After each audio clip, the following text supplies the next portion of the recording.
Today I want to talk about Nick Saban, who is going to coach against Georgia tonight, and all that's coming up after the bumper. Don't be cornering me.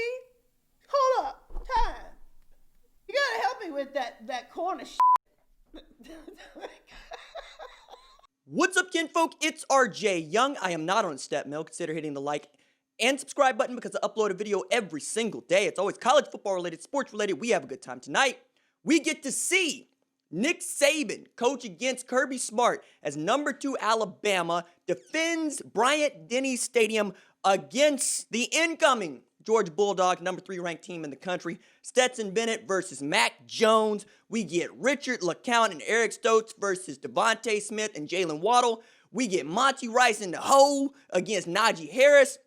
We're going to have a good time watching 2 of the best college football teams in the country play in a regular season matchup that feels so much more exciting now that Nick Saban is going to be on the sideline.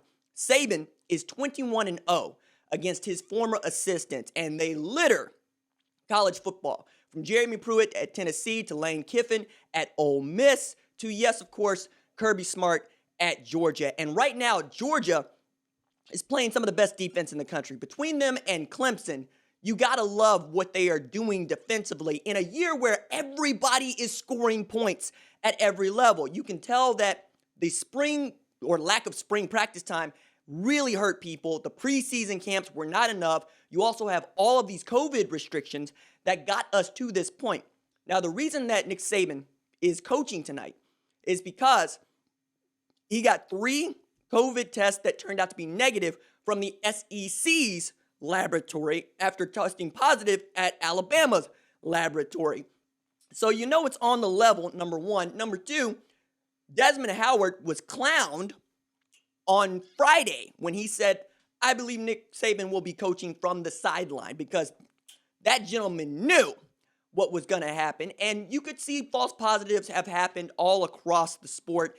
And what we've learned from this is that nobody knows what they're doing, and everybody's got different rules in their leagues for how to do this. But that's also in keeping with college football.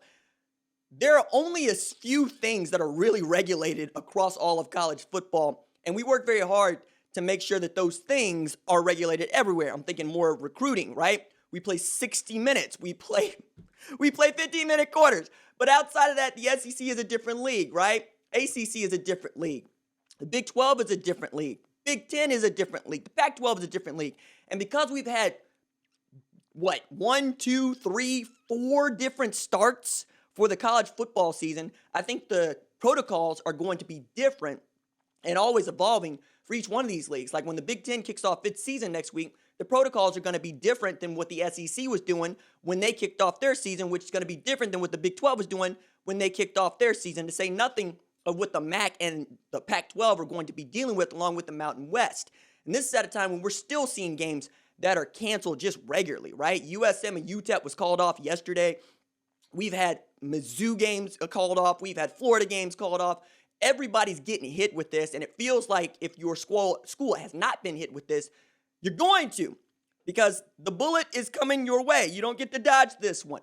And I know that every team has dealt with COVID-19 restrictions and quarantining that has kept their players from being able to play. I mean, we are getting dangerously close to perhaps not seeing Baylor play football because they've had so many players and staff test positive that it feels like Dave Aranda's program needs to all be put in quarantine and then taken away from the Baylor student body, where you're seeing COVID-19 cases on the rise. Add to this how LSU is choosing to deal with this while we have weather, right? Had hurricanes come through Louisiana twice in 2 months. We saw Louisiana have to move their home game, Louisiana State, move their home game from Tiger Stadium to Columbia, where they took an L to a Mizzou team probably shouldn't have taken an L to. And now in this morning slate, we're talking about West Virginia and Kansas being the big noon kickoff game. We're talking about South Carolina and Auburn being on ESPN. Clemson and Georgia Tech is the ABC game. And the 2:30 game we all wanted to see with CBS is just gone.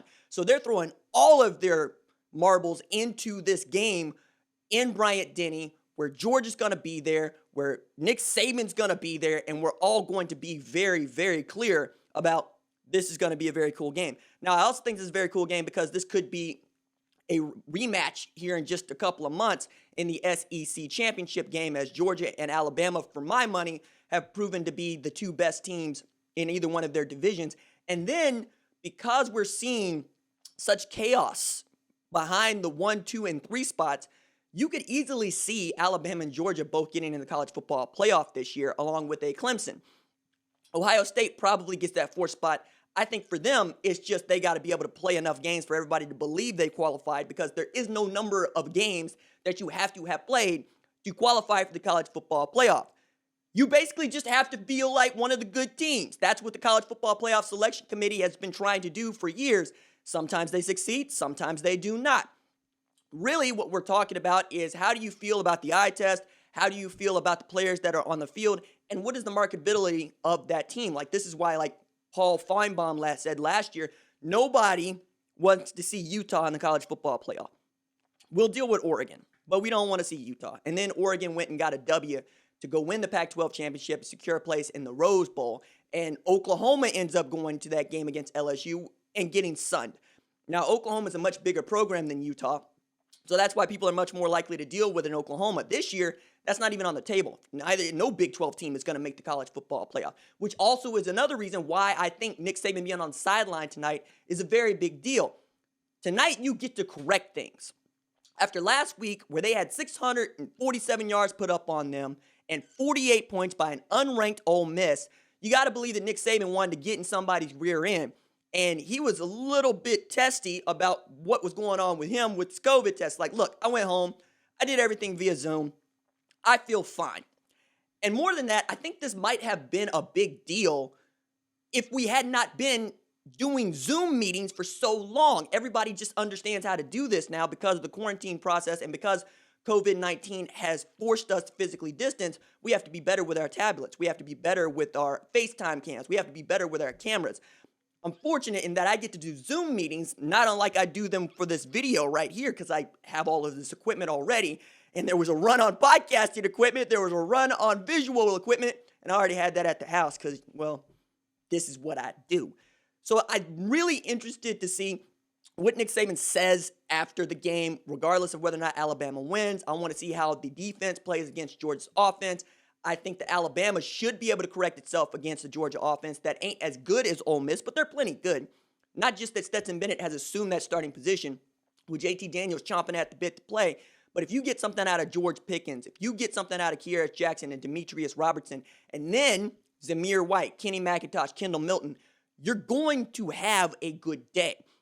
Because you've seen that you can blow Alabama off the ball and you can confuse them just by going fast. So if Todd Monken has not been putting warp speed into the game plan this year, something is wrong, especially after what he watched against Ole Miss, seeing how many fits Pete Golding's defense had just because they couldn't get lined up in a way that disguised their coverages, and Matt Corral was out there just cooking them.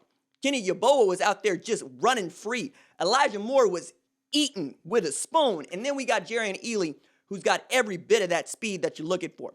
It's going to be a lot of fun tonight. UGA at UA. Yeah, man, I'm here for it. Deuces.